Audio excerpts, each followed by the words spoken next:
Herzlich willkommen in der Aquarellschule Ella de Fee, hier bei Malen mit Kerstin und einfachen Weihnachtskarten mit tollen Effekten heute.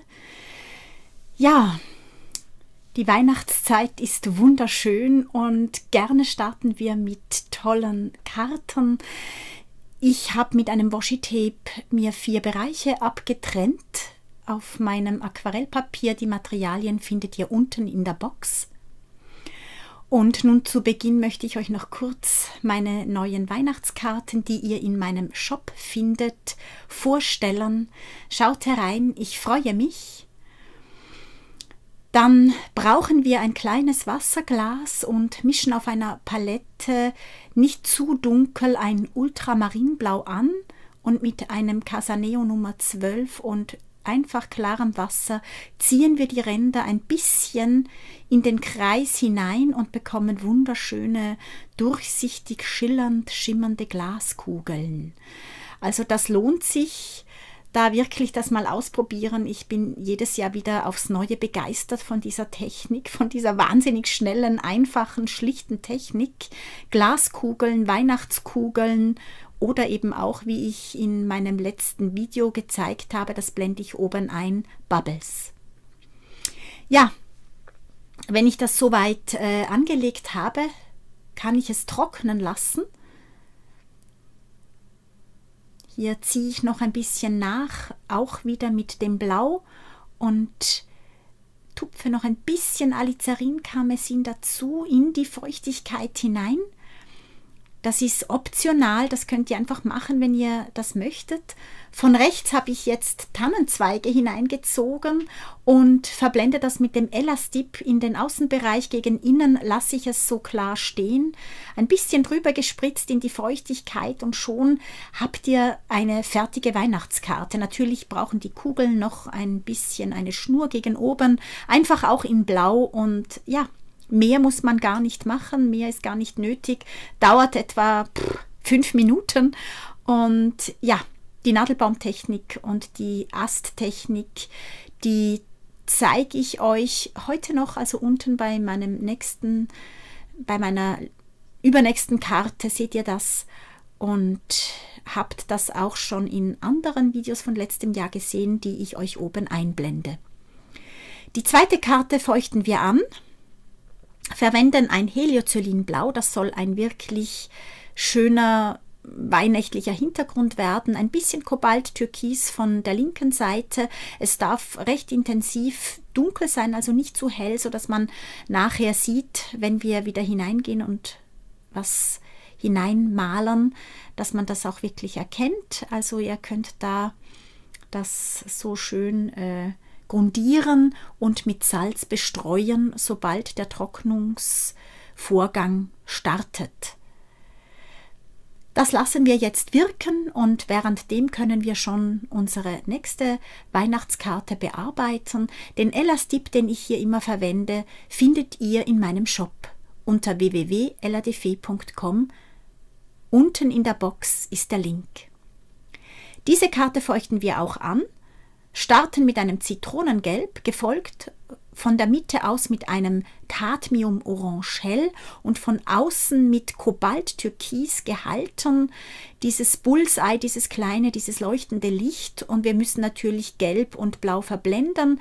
Ganz zu äußerst kommt jetzt noch ein Heliocylinblau, einfach um diese dunkle Nacht zu signalisieren, diese Sternennacht, Geburtsnacht und ja, immer schön verblenden die Farben, das geht aber auf feuchtem Papier mit dem Ella-Stick.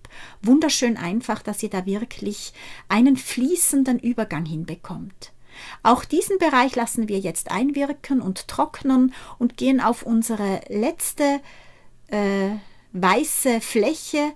Die 4. Karte grundieren wir mit einem hellen Grün, da könnt ihr einfach ein Gelbgrün verwenden, kommt von oben mit einem Heliocylinblau hinein und vermischt das ein bisschen, dann bekommt ihr dunklere Stellen, dunkleres Grün, aber auch die hellen Stellen bleiben bestehen, also da macht ihr einfach eine Mischung aus hell und dunkel und wenn alles trocken ist, können wir oben rechts starten mit dem Auswaschen unserer Hagebutten. Ihr habt ja zu Beginn gesehen, was wir malen wollen. Also hier kommen Hagebutten hinein und mit der Auswaschtechnik könnt ihr das wunderschön hervorheben. Die Auswaschtechnik zeige ich auch an verschiedenen Orten. Hier jetzt mache ich sie mit einem Schrubberpinsel und klarem Wasser. Ich tupfe mit einem sauberen Taschentuch die Stellen sauber. Es ist eigentlich einfach ein Anlösen der Farbe, dass ich dort andere Farbe, eine andere Farbnuance oder sogar die Komplementärfarbe sauber malen kann und der Effekt von diesem Komplementären zwischen den beiden Farben gut hervorkommt. Ich nehme jetzt ein Zinnoberrot, also nicht ein Orange, denn Hagebutten in dieser Jahreszeit sind wirklich rot. Manchmal gehen sie schon ins Bräunliche, aber wir malen sie rot. Helles Rot, Zinnoberrot und ja, das sieht sehr, sehr schön aus auf diesem blauen Untergrund. Wir lassen sie wieder trocknen, unsere Hagebutten, bevor wir das Dreidimensionale dann hineinarbeiten. Mit einem Sepiabraun und dem Schriftenpinsel ziehen wir den Ast für die Hagebutten ins Bild. Also ein bisschen dunkel soll der sein und ja, er darf auch ein bisschen bewegt knorzelig sein, ein paar zusätzliche Äste oder vielleicht sogar Stacheln, wenn ihr das möchtet, haben.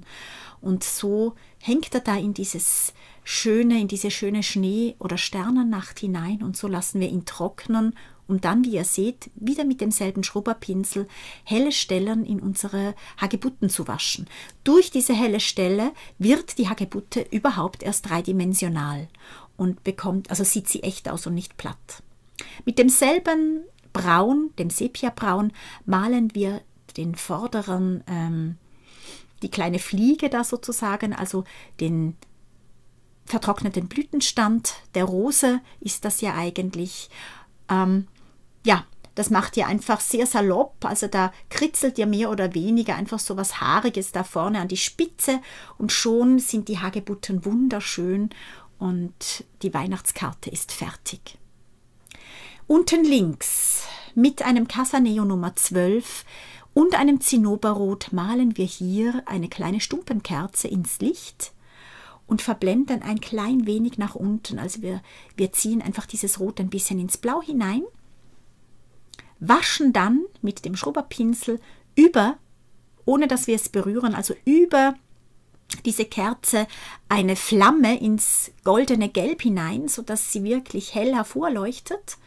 Und unten, ja, nehmen wir es so ein bisschen in den Hintergrund hinein, die rote Kerze, um dann Tannenzweige zu malen. Also ihr seht, mit einem Schriftenpinsel ziehe ich hier Äste hinein. Mein Buch Traumlandschaften in Aquarell, habt ihr gerade eingeblendet gesehen, findet ihr in jedem gut sortierten Künstlerfachmarkt online im Moment als E-Book. Bei Thalia bekommt ihr noch das wirklich handfeste Buch, aber sonst ist es, glaube ich, überall mittlerweile schon ausverkauft. Als E-Book, wie gesagt, erhältlich, direkt beim EMF, sicher am einfachsten zu beziehen. Ja, ihr seht, mit dem Elastip male ich jetzt mit Grün, mit einem dunklen Tannengrün, an diese Äste Nadeln. Das ist die einfachste Variante. Ich tupfe noch ein bisschen ein Goldocker hinein, sodass sie freundlicher daherkommen und ein bisschen sonnig sind oder lichtbeschienen. Und schon steht meine Kerze auf einem Tannenzweigast. Man kann natürlich, wenn der Winter voranschreitet, diesen Tannenzweigast auch noch mit Weiß ein bisschen beschneien. Das mache ich manchmal. Hier fand ich, als Komplementär zur roten Kerze ist dieses Grün ideal. Auch die rote Kerze mache ich jetzt noch ein bisschen dreidimensional, male ein paar Wachstropfen an den Rand, also die da herunterlaufen, und oben hole ich auch eine kleine Fläche hervor, sodass sie wirklich rund wird, meine Kerze, dass man sieht, es ist keine Fläche, sondern eine runde Kerze. Mit einem Buntstift, einem schwarzen, habe ich jetzt noch den Docht gestrichen und mit einem Weiß kann ich die hellen Stellen noch ein bisschen mehr hervorheben. Ja, und schon ist auch meine dritte schnelle Weihnachtskarte fertig. Ihr seht, das geht alles sehr, sehr flott und sieht sehr, sehr schön und anheimelnd aus. Die einen mehr zauberhaft, die anderen mehr warm. Also gerade hier diese Kerze, die strahlt ja wirklich ein sehr warmes Licht. Ihr seht, mit dem Weiß kann ich jetzt, wo alles trocken ist, auch helle Stellen noch in meinen Tannenzweig malen. Mit dem Schwarz kann ich einiges noch abdunkeln und ein paar weitere Nadeln dazugeben. Ich habe da also einige Möglichkeiten, Dinge, die mir noch nicht ganz gefallen, mit Weiß und Schwarz in Buntstift noch zu komplettieren. Das mache ich sehr oft, gerade bei Illustrationen für Bücher. Ja, nun haben wir schon 3 fertige Karten und kommen zu unserer letzten wunderschönen Weihnachtskarte. Da ziehen wir von oben einen dicken Ast ins Bild hinein mit einem Sepiabraun, vielleicht ein bisschen gemischt mit einem Umbra Natur und tupfen dann sofort mit dem Taschentuch drüber. Dann haben wir Struktur in der Rindenoberfläche. Und nun können wir an diesen Ast Stechpalmenblätter malen in einem recht dunklen Grün. Ihr könnt eigentlich einfach ein Undersea Green verwenden. Ja, und da macht ihr jetzt einfach ein paar Blätter, stachelige Blätter. Ihr könnt sie aufhellen, abdunkeln, je nachdem, nach Gutdünken. Ich hole gerne meistens ein bisschen Farbe von der einen Seite weg. So habe ich sehr, sehr schnell die Struktur auch in dieser Geschichte. Und mit dem Pinselstiel habe ich jetzt in die nasse Farbe hinein auch noch das Rückgrat sozusagen gekratzt. Ja, so habt ihr dann einfach sehr schnell und sehr einfach hier diese Blätter gezaubert. Solche Dinge male ich meistens mit einem mittleren Detailpinsel, zum Beispiel mit einem Maestro Nummer 3 von Da Vinci. Da gibt es aber ganz viele verschiedene Möglichkeiten und Pinselmarken, die da ideal sind. Ich liebe Da Vinci für diese Rundpinsel. Wie gesagt, da nehme ich meistens eine kleinere Größe, aber nicht allzu klein und der funktioniert wunderbar. Ja, neue Weihnachtsmotive in meinem Shop. Bitte schaut vorbei. Ihr findet bestimmt etwas, was euch gefällt. Und wenn wir dann hier alle Stechpalmenblätter gemalt haben und es zufrieden sind, dann kommen noch ein paar Beeren, denn Stechpalmen haben auch wunderschöne Beeren und die können wir auch noch dazwischen an den Zweig malen. Das ist jetzt das letzte, das 5. Blatt nämlich. Wie gesagt, für die goldene Mitte braucht man immer 1, 3, 5, 7 Dinge von etwas. Also hier habe ich jetzt auf jeden Fall mal diese 5 und mache im Hintergrund sogar hier jetzt noch ein 6. Also ihr könnt da euch ein bisschen austoben. Ihr müsst nur schauen, wie ihr es dann, ja, wenn ihr ein Hinten und Vorne habt, wie ihr das dann realisiert. Hier habe ich jetzt hinten ein bisschen aufgehellt und jetzt, wo es trocken ist, kann ich mit einem Schrubberpinsel, ich habe hier sogar einen richtigen Borstenpinsel aus dem Baumarkt, der da so richtig wunderbar funktioniert. Da kann ich jetzt so kleine runde Beeren hineinwaschen. Die müssen auch nicht ganz rund sein, also ihr braucht nicht unbedingt eine Palette, eine Schablone mit einer runden Kreisform, sondern ihr könnt auch ungefähr rund diese Beeren auswaschen. Das reicht vollkommen und sieht ein bisschen natürlicher aus. Dann mit einem Rot, mit einem Zinnoberrot, ihr könnt ein bisschen Karmin auch hineinmischen, wenn ihr das möchtet, oder Alizarin-Karmesin, malt ihr hier die Beeren und wenn außen herum ein kleiner weißer Rand bleibt teilweise, seht ihr, wie das schön ausschaut. Sie haben dann gerade ein bisschen einen Glanz und eine Zauberhaftigkeit dabei. Ja, ihr könnt, bevor es trocken ist, sogar noch eine helle Stelle abtupfen oder auswaschen oder mit dem Pinsel hervorheben. Ihr könnt aber auch einfach trocknen lassen und so wie bei den Hagebutten anschließend die helle Stelle hineinwaschen. Da seid ihr sehr frei, das könnt ihr gerade so machen, wie es für euch passt. Ja, auch die brauchen mit Sepiabraun eine dunkle Stelle, wo die Fliege sitzt, also die vertrocknete Blüte, ursprüngliche Blüte.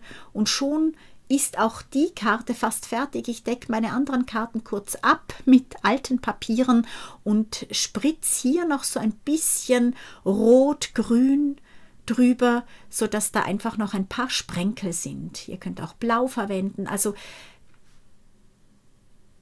ja, seid da frei. Ihr könnt auch ein Weiß hineinsprühen und es ein bisschen beschneien, Entschuldigung. Ja, und schon sind wir fertig und haben 4 wunderschöne, sehr schnelle Weihnachtskarten gezaubert. Nun wünsche ich euch eine ganz, ganz gute Zeit, eine ganz, ganz gute Weihnachtszeit. Natürlich, wie immer, braucht ihr nicht lange warten und ich liefere euch weitere Möglichkeiten von Weihnachtskarten, wie ihr das machen könntet. Ich werde auch Bilder einstellen, Stimmungsbilder für Weihnachten, wo ihr dann einfach auch für den Weihnachtsabend ein schönes Bild habt, was ihr zum Beispiel auf euren Jahreszeitentisch oder stellen könnt oder unter den Christbaum verschenken könnt an liebe Menschen und so immer so ein bisschen diese weihnachtliche Stimmung bei euch habt. Alles, alles Gute und bis bald. Tschüss!